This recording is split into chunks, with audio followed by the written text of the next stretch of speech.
Kitap okumanglar. Kitap okuganın nemi paydası? İşçiniz putsa, zirksiniz, kitap okun. Şu kitapның içinde sizin zirkişinizni tügütüdigan acayip garayip vakalikler, acayip garayip mezmunlar var. Pulunuz bo'lmasa, kitap okun.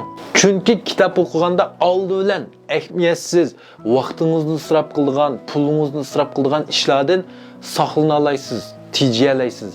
İkinciden şu kitap arqılıq pul tapıdığan, aql tapıdığan yeni narsalarni o'rganalaysiz. Şunun işinin ben bir gün sizge esqitib sizni pul tapqıza alaydı. Son sıfırga özgüre alaydı. Layıqınız olmasa kitap okun.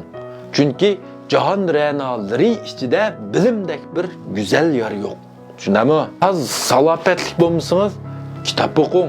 Kitap okusunuz, özünüz gibi olgan, işençiniz aşıdı. Közleriniz nurlundu.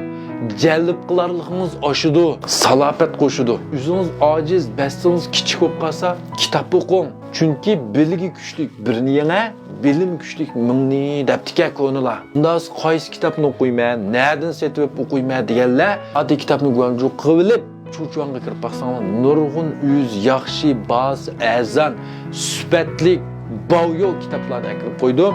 Yoqtirgan bo'lsa, shu yoqqa qarab baxsanlar bo'ladi emasmi? Ma'qulamsiz, rahmat.